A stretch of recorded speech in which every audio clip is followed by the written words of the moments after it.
Thank you. Good afternoon, ladies and gentlemen, and welcome to the North Sydney Local Planning Panel.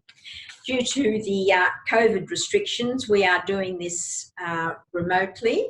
The panel's in the council chambers, but we are hearing from objectors and submitters and applicants and architects via video conferencing, and we have been doing this for some time. We are ensuring that all of the requirements concerning transparency are complied with. The panel members have all filled out a conflict of interest form, and the conflict of interest forms have been submitted to the council. And as other people are coming online here, I'd like to also welcome you. And today we only have 4 matters on the agenda, and we do have a number of people who would like to make submissions to the panel. So we will be hearing from each one of those members, and you will be let in from the waiting room, so to speak, as your item comes up on the agenda. So to begin with, I'll just say that introduce myself very briefly. Jan Morrell, I'm a planner, have been for some 40 odd years. I chair a number of panels in the Sydney region and sit as an expert member. I would like Jane to introduce herself. My name's Jane Van Hagen. I'm the community representative. I'm a registered architect and live in the local area and have done for 30 years. I'm Michael Raymond, lawyer and former councillor here in North Sydney. Good afternoon, I'm Grant Christmas. I'm a solicitor by trade. I currently sit on 6 other local planning panels throughout the Sydney region. And I've been a member on the North Sydney panel now for about 5 or 6 years, I think. Thank you. Thank you to everybody. And we'll now move to our first item. And the first item on the agenda is 2 Folly Point Camaret. And I have the planner and architect and the owner on standby online to invite them to address. We have no objectors or submitters in this matter. So I will invite, first of all, Mark Solomon to address the panel. This is for alterations and additions to an existing dwelling house. And for the record, all of the panel members have inspected the site individually. So first of all, is Mark Solomon there, please? Sorry, I can't hear you. Present. I'm present. Hi, how are you, panel members? Now, look, would you like to sorry. speak first, Mark? We can actually bring you on in the 3, and so we'll have you all online and listening in. So we have Raymond, Okay. the architect, Hi. Raymond, okay, and Okay. we have the owner, Yin Chen Yen. No? Yes, it is. It's the one in the middle there. Yes, thank you. So can you all hear me? Yes, we can. I can. Okay. Thank you very much, Mark. If you could please address the panel. Yeah, look, I guess the first thing I should say is whether the panel members actually support the application, because if they do, there's probably not much to say for the application. Okay then, thank you. You've read the report and all of the conditions, ones that the applicant agrees to. There is one condition that we would like amended, is the front fence. It's limited to 1.5 metres, but we would like it to be 1.8 metres so that it's non-climbable or less likely to be climbed. This front fence is set well back from the street boundary by about 10 to maybe 15 metres, and won't be visually dominant within the public domain. 10 metres. The front fences are clearly restricted in height to ensure that we don't have a fortress along the street. That's true, Chair. But the front fence is set well back from the street edge, that the property falls down from the street, Right, so that it won't be readily visible from anywhere within the street frontage. Well, it doesn't directly address the street. Right, and is there, can you take me to the landscaping plan so I can understand whether there's also landscaping in front of that fence? Let me just open my document. Go out there. Yep. It's well done. Yes, That's what okay, we're talking about, thank you. on the roof. Is it near the sliding gate? Is this the fence, can we just determine the fence you're talking about is the fence that's basically located on the roof with the sliding gate? That's right. Okay, so it's actually on a roof level. That's right. So what is the RL of the top of that fence and the RL of the footpath in that location? The RL of the footpath, I'll bring my survey up. Do you have that on you, Raymond?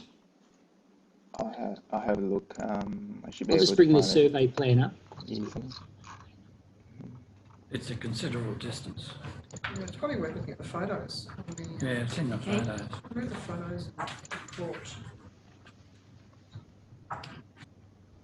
Look, there we are.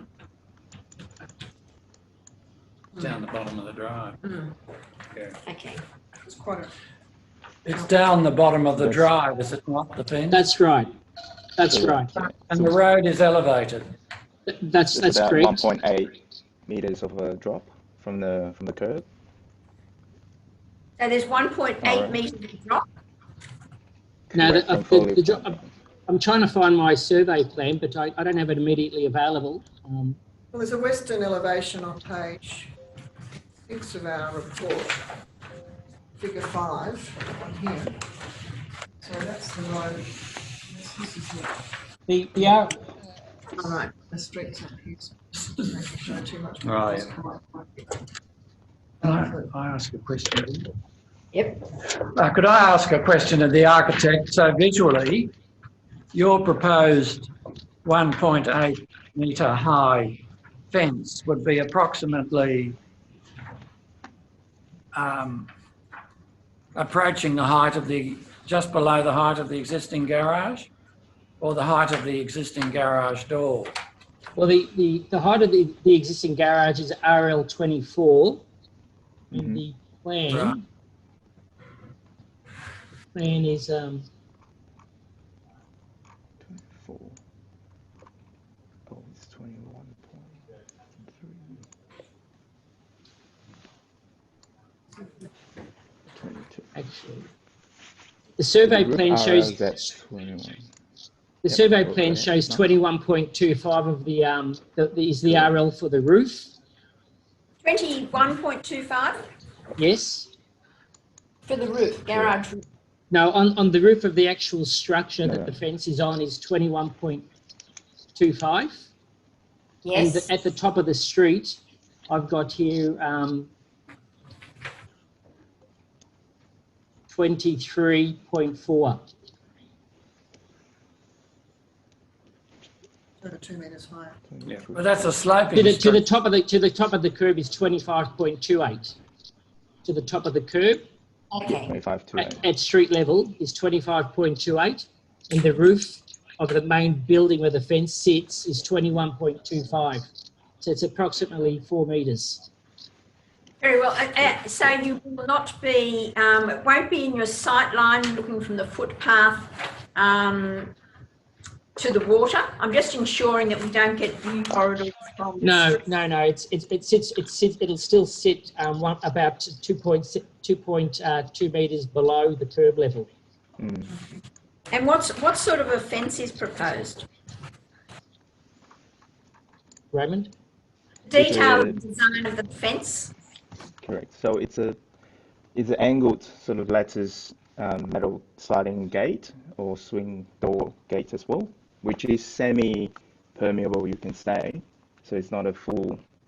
So it's basically an angled lattice metal gate and fence. Sorry, what is it? An angled lattice metal gate and fence. Is that like a vertical paling that's Yeah, sitting? yes. Correct. So as you walk past, you can see through as a. That's right. But in That's at an effect, angle. at street level, you'll see over it, but you'll still be able to see through it. Okay, as long as it's not a solid fence, that would be a concern. We can consider the fence to that height. And what sort of landscaping have you proposed in front of it? Well, at the front, there's the existing landscaping, which we don't propose to touch forward of the building line. So when you, I'll just go back to my survey plan. Forward of the driveway and the garage, there's natural landscaping there with trees and shrubs. Right. So I'm not sure whether you've got a picture there at all of the site. That's Oh, yes, thank you, I do. so I think that's good to Yes, think about it's that in the, area it's basically there, in the where- council verge where the landscape is. Yeah. That's right. Okay, rightio, thank you. Is there any other issues that any of you wish to raise? No. Yeah, I think that there's a And what correction. condition number was that? That condition number is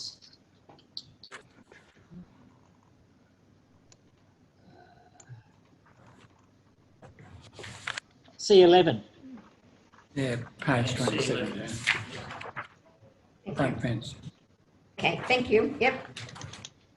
And the other issue you wish to raise, Mr. Solomon? It's an annotation issue on the drawings.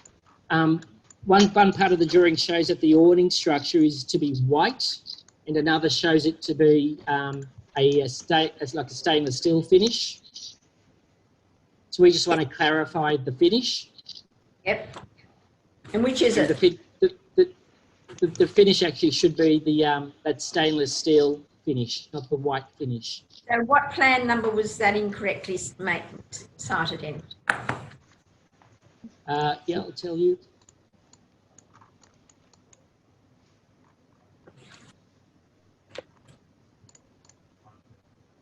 On the plan A320, we've got it known as white powder coated metal finish. A302. A320, and I believe on one of the elevations it may have something different. Can you point me to that, Raymond? Right. So on elevation. Oh yeah, on the elevation, if you have a look at A312, I think it's A312. Actually, I can't see that there, Raymond. So there's two tagging happening where the awning structure is at the moment. So CG1 refers to the glazing with the structure, and the other tag ST1 refers to the structure itself. So the discrepancy comes in between the two finishes, whereby the ultimate preference would be to have the stainless steel finish throughout the whole awning structure. So is that case of get rid of ST1, is it? Correct. Yes. You can say that's the case. Which, in a way, it's a like for like as to what is currently on site. Yep. Okay, In terms of the materiality. all right, have you got that, Grant? You're over that one? Yep, okay. Thank you very much. Any other comments you wish to make? No. No. No, very well. Panel has no further questions of you, and thank you for making yourselves available today. We'll be making a decision in our closed session this afternoon, and our decision determination will be on the internet, generally by 5 p.m. tomorrow afternoon, if not the next day. So it's at least within 48 hours. Thank you very much. Thank you, panel members.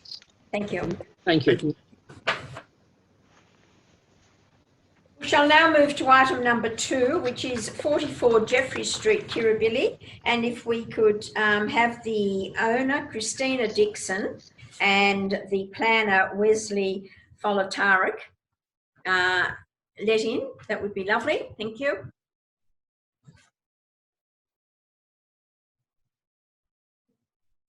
So that's the planner. Wesley?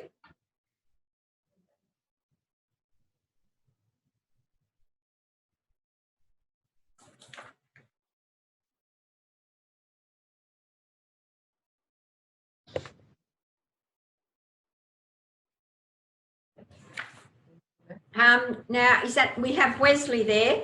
And I believe the owner was. We met on site this morning, And the panel inspected the subject premises this morning to get an understanding of loss from adjoining the other terraces in the row. And we have gathered here this afternoon in the public meeting, and we will hear submissions. If I could just understand, I know that Christina Dixon was wanting to be here. Could I ask whether Wesley's there. Wesley, have you spoken with your client? I have, yes. And are you expecting her to be here this afternoon? I believe she'll be joining. She might be having some technical problems, but no, she wasn't going to speak. Right, okay, Wesley. Well, this is being recorded, so she will have the opportunity of seeing this. So I'll invite you to address the panel. Thank you, Wesley. Okay, thank you, Madam Chair. So look, I suppose contained in our submission that we provided. One moment. Sorry, Wesley. I look like I have an objector as well that's on screen. Sophie Lappin. Just unmute Sophie. I haven't got her on my list. Oh, Sophie Lappin. Yes. Now, I haven't got you on your list. Oh, yes, I do. I'm terribly sorry. I should have invited you, first of all, to address the panel. And if you could tell us where you live so that we can understand your concerns. Of course, of course. Can everyone hear me all right, just to clarify? Yes, thank you. Great. Okay, thank you. Well, my name's Sophie Lappin. I live in the adjoining property at 46 Jeffrey Street, Kirribilli. 42, yes. 46? Yes, 46, which is the direct adjoining terrace to 44 Jeffreys, obviously. So I suppose once again, just what I know you're still in the submission stage, so whether it's been supported or denied this DA application, I just want to thank you for the opportunity to talk today. I'm a bit of an amateur at this, so this is the first time I've actually been in a DA submission, so excuse my ignorance if I'm not sure where we're at this stage. But I have sent in my objections on the 17th of March and a subsequent objection on the 22nd of May after we had the site visit from the council. So thanks for the time with regards to that.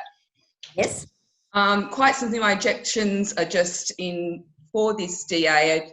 There's three main reasons, I suppose, in where I stand in terms of being the neighbours to 44 Jeffreys. I understand the first reason I'm objecting is the proposed building alterations, which is being the door to the roof terrace, I believe actually increases the building height. I understand the proposed 2,260 millimetre height aluminium door does in fact increase the existing building height because the definition of building height excludes the existing chimneys, as I understand. My second main objection to this is the obstruction of view, or technically the loss of the amenities of the iconic Opera House. So with the proposed new installation of this door, this will obstruct the iconic Opera House view from myself and also the 48 and 50 Jeffrey Streets as well, so the other residents adjoining to myself. So I understand that this is a main concern of ours, that we will not be able to see the iconic Opera House, the Harbour Bridge, and actually in the water views. Can I just ask you a question there? We were there today and we had the opportunity of understanding the extent of the view. Yes. And the extent of the view in terms of the Opera House and the Harbour Bridge yes. water, as clearly from the western portion. Yes, western corner, just the Opera House, yes. And it's one portion of your view. Yeah. Okay. Yeah, I didn't realise you were coming today, because I could have quite easily shown you the aspect from my terrace as well, but I'm sure you would have got the scope of. We understood it. It was all very proximate. Yes. Great. Yes. Yeah, great. So that is obviously a concern of ours. And the third reason is the form and character of the proposed door, I believe, is inconsistent with the heritage character of our roof and the chimneys and the terrace itself. So I believe that aluminium structure would be inconsistent with the heritage of our properties. Now I don't object to them with this proposed in terms of having to upgrade their existing hatch. I understand this has to happen because I believe it's leaking and it's an old structure. I suppose it's just the height and blocking the view that I'm concerned about. I'm not sure if you noticed on 48 and 50, they have a flat exit structure. So I believe that would be perfectly fine. I even mentioned to the owners of 44 that maybe putting the door behind the chimney so it wouldn't A, obstruct the view, and B, we wouldn't see it from the other properties. So they're my main, I suppose, three objections in why I've objected to the DA proposal. And I suppose I just want to move forward in terms of where we go on from here, because depending on your findings today, I would like to ask the council to maybe make some recommendations to the current owners and maybe future owners of 44 that the iconic Opera House and the Sydney Harbour views are not blocked by any objects such as plants or other structures just moving forward. I think this is a major concern of ours as well. I'm not sure if the plant was there today, but the plant was put in after the DA went through. During the site inspection on the 21st of May here, the owners were instructed to move that plant and it's gone back in that spot, which does block the view of the Opera House, that's a new addition to the terraces. So that's where I stand at the moment, and open to any questions that you may have for me. Right, I'll just ask the panel members, any questions? No. No questions, thank you very much, but we've fully understood the situation today. Thank you very much for your time. And if you can stay on and listen to the planner. And is Christina Dixon there? No? Okay, so thank you very much, Mr. Folatarik. If you could just make your submission. Sure. So thank you very much, Madam Chair, and to all the panel members, and to also our adjoining neighbour who's here today. The name is Wesley Folatarik. I represent the proponent. We've made a submission to the panel dated 1st of June, just to overview, I suppose, some of our concerns with the assessment provided by council. So without talking through the letter, our main issue is that when council first assessed the application, they wrote to us back in March and said they considered that the impact from the structure on the Opera House will completely obscure and block iconic views of the Opera House.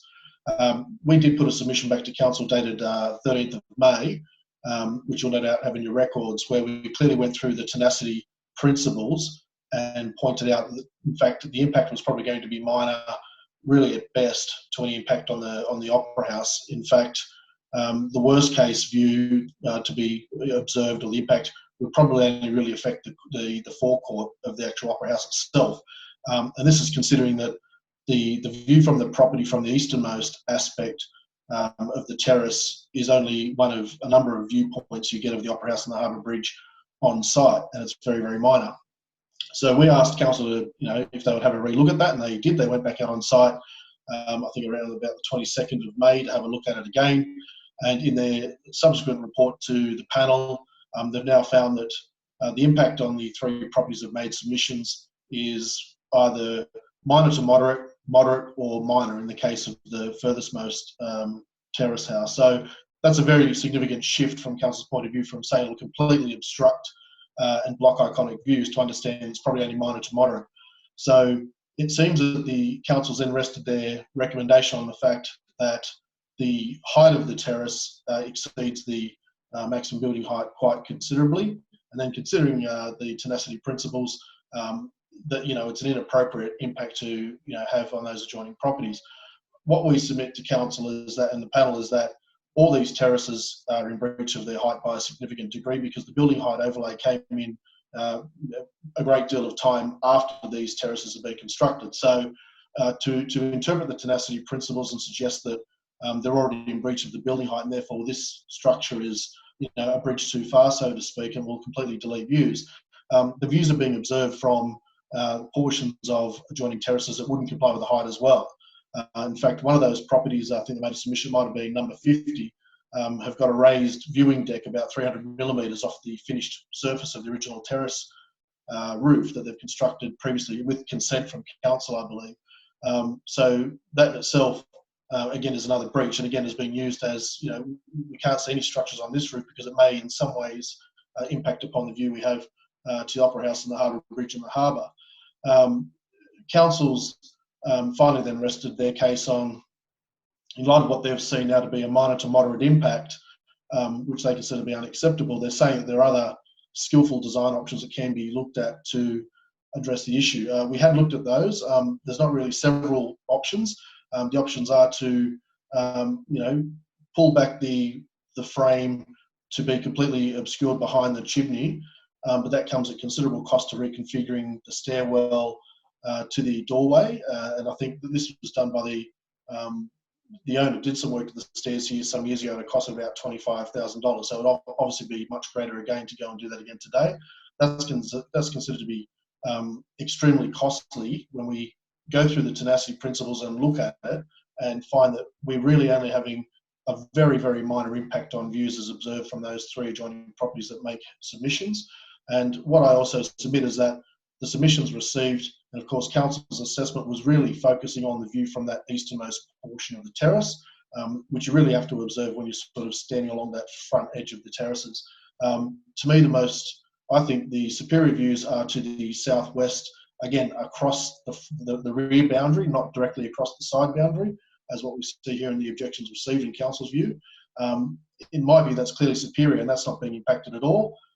For the sake of a minor view on the foregrounds of the Opera House, we think that council's assessment suggesting that the impact is going to be so severe just isn't supported by a review of the tenacity principles. I think I'd just like to remind the panel, of course, who know well, and for the benefit of our submitters that are here today, the tenacity principles deal with view sharing, not view protection or protecting someone's right to a view, particularly across the side boundary. We think the structure is quite lightweight. In fact, it's no different to a structure that you'll find on the adjoining property, number 46. It's got the same sort of pitch and doorway configuration. And there's also an awning pergola type structure on the adjoining property as well, both of which are significantly higher than the current hatch door is. And our proposed new standing door will not be any higher than those 2 structures on the adjoining property at number 46. In fact, it will be very much in the same character.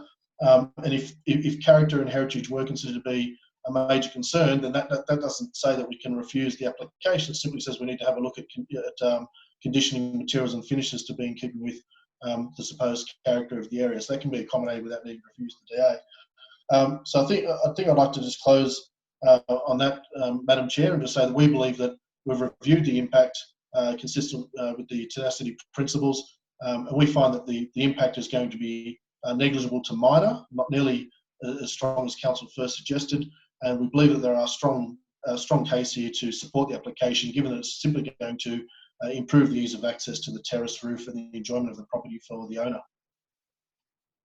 Thank you very much, Mr. Folatarik. If I could just ask you to comment on the concerns that were raised by the submitter about vegetation and plants obscuring views, and if the applicant would be prepared to accept a condition, if the panel was minded to approve it, to ensure that the height of any vegetation is limited to something not dissimilar in height to the parapet wall.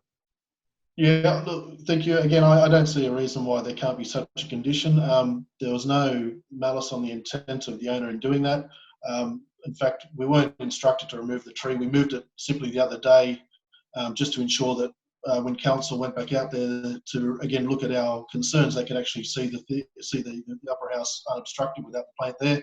But I can honestly say I think it's not that big an issue for my client. Should happily accept any condition to then not keep vegetation that portion of the site which could, further impinge on views. Well, the condition would be requiring all vegetation to be limited in height to just above the parapet. That would be an acceptable outcome. For example, we saw today that there were some plants in pots at about the height of the parapet, then plus the pots plus the growth. So that would not be appropriate. No, I think my client would be willing to accept that quite happily. Jan, it's Carly here. You do have the owner online now as well. Oh, thank you very much. Thanks. Miss Christina Dixon? Yes. Yes. I hope you have had the opportunity to hear part of the discussion. We've heard from the adjoining owner and we've heard from your planner, town planner. Is there anything further that you wish to say? In relation to the plants, I'm happy to have them behind the parapet, but is it possible to have them on the, if they are tall, to be behind chimneys on the north side so they're not obstructing anything? Well, that's something the panel can consider, but that will be a matter for our private deliberations. But we have heard what you've said. Okay, but if that's an issue, I'm happy to have them behind the parapet. Okay, fine, thank you. Rightio, any other questions for any of the parties? Thank you, Mr. Christmas. Can I just ask a question? Having been out there this morning, it seemed to me that there was a possible solution which would involve simply effectively replacing like for like. That is, at the moment you've got a system that is broken, unfortunately, because of the way that it lifts up. But was it explored an option for having a sort of a modern hydraulic system that lifted that panel up and that it held? Because I just would have thought that the engineering is such nowadays that you'd be able to have such a system and that it would in fact then sit sort of flush or below the level of the parapet. Yeah, sorry, I'm on the mobile phone, so I can't quite see who's talking, sorry. It's Grant Christmas.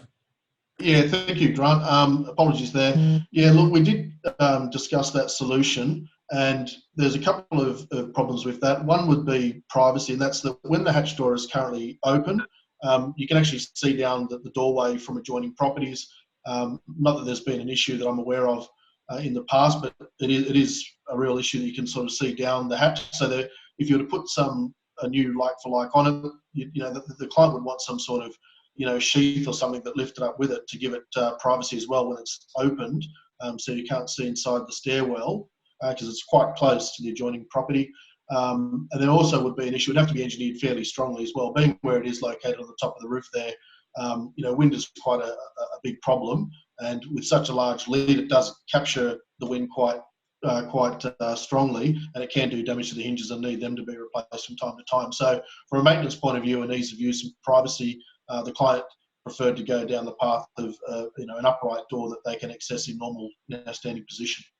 Right. Can I just reply to that in practical sense? I don't think you'd be up on the roof if it was really windy like that was affecting, it was going to affect that hatch.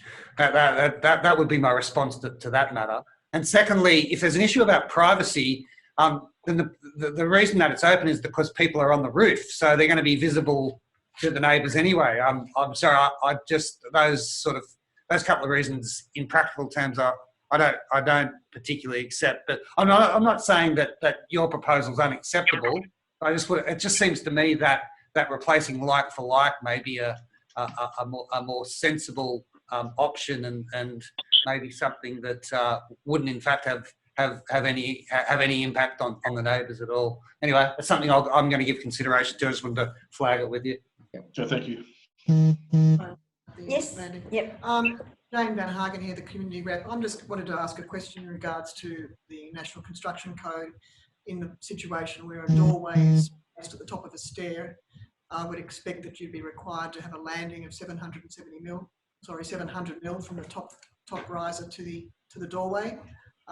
In which case, that's the